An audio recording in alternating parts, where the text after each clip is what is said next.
Okay, smaller star systems which orbit around the central suns of Deneb, Sadar, Guinea, and Alberia are where they come from. The largest population of whale and dolphin life is right here. Okay, within this collection of smaller stars are thousands of star systems.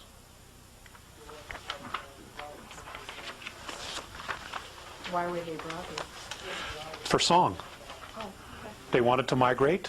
They wanted to explore the worlds. They wanted to add to the whale dream.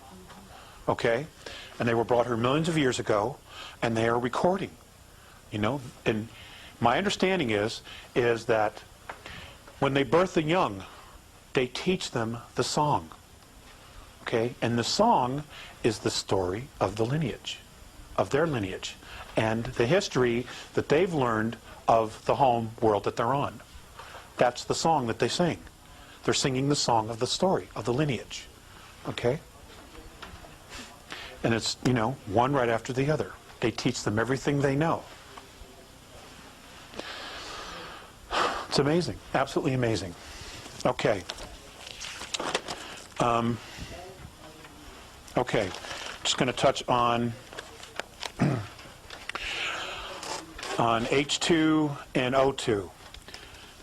Hydrogen, the hydrogen life beings were threatened or felt threatened by O2 life forms because O2 life forms have a much faster rhythm.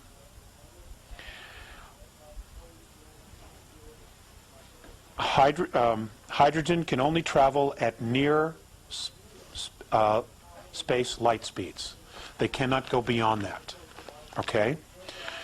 O2s can go much faster, as fast as 4 times the speed of light. H2s are much smaller and slower and more numerous because of a higher frequency of suitable biospheres. Okay? We talked about that earlier. These are just some notes, random notes. There is trade between the two, between hydrogen and oxygen breathers. But very disastrous wars have been fought between these two civilizations in the past. The Andromedan Council, now I want to preface this again, okay? The Andromedan Council is held in the star system of the constellation of Andromeda. And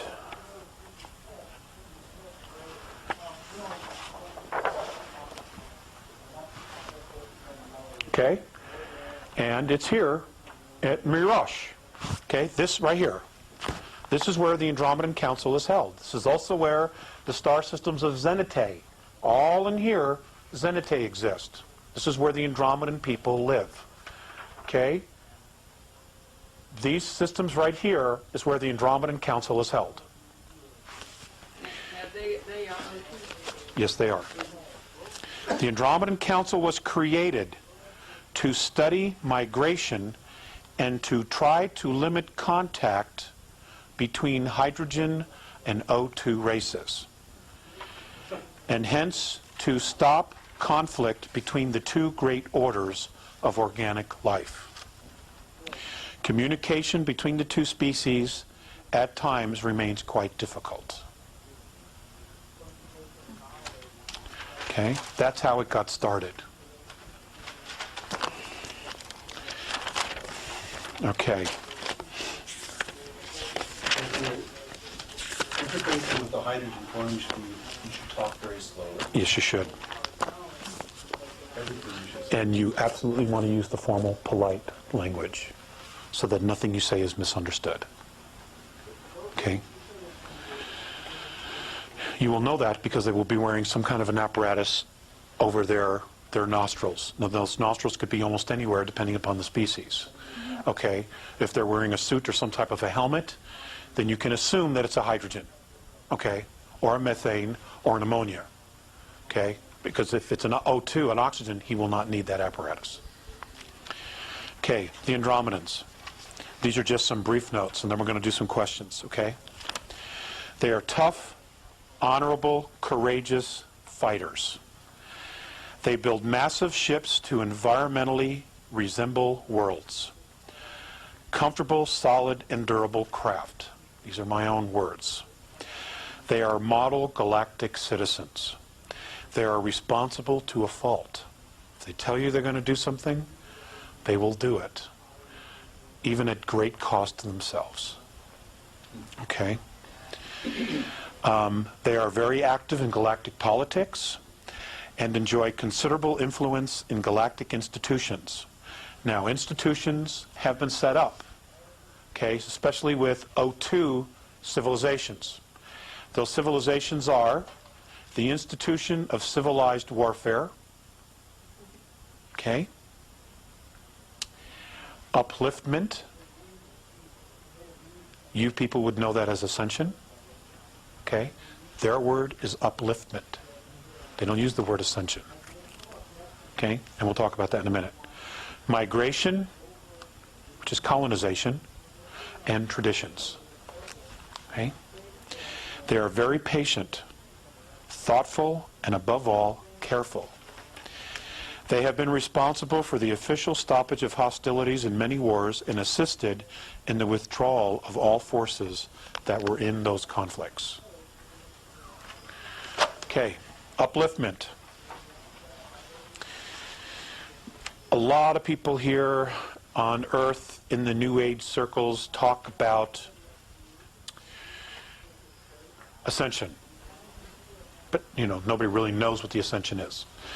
Okay, they know that, well, what we do know is that there are higher densities and that all of us are striving to reach a higher frequency in the hopes that we will move into a more evolved society, become more evolved ourselves, and become more expanded consciousnesses.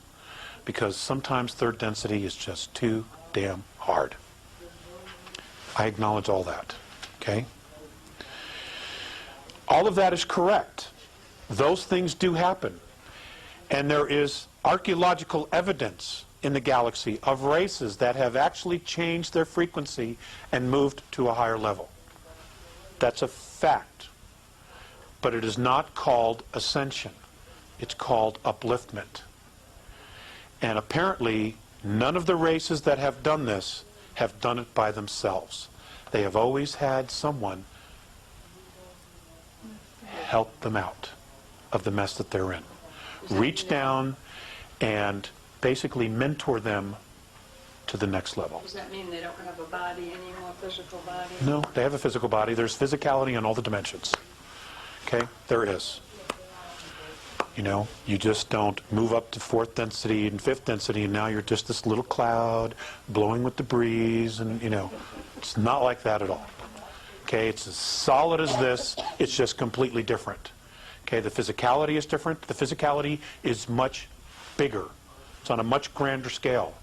Okay, the color spectrum, okay, or the color spectrum where we live on now is 72 different frequencies of color. Fifth density, it's 123. Okay?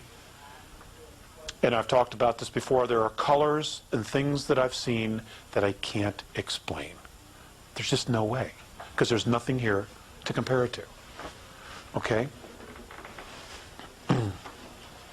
Okay, I want to do 15 minutes of questions, and then I'm going to turn it over to Mr. Russ. Robin. Okay, I wanted to ask about the Dogons, you know, and that whole Syrian thing, that when the Dogons tribe in Africa said they were boosted by the Syrians. And right, from Cirrus B, and they had maps before we even knew that Cirrus B came about. So did they have a fish tail? I'm not aware of that. I'm not aware of that at all. I have an actual fish tail. No. Do we Demi. know, you mentioned upliftment, do we know who or if we are being helped with upliftment? I think that that's a possibility. I think that that is an absolute, real, definite possibility. Because Visayas said to me once, before he crossed over, that our specific Terran race was one of the most promising human species that they had seen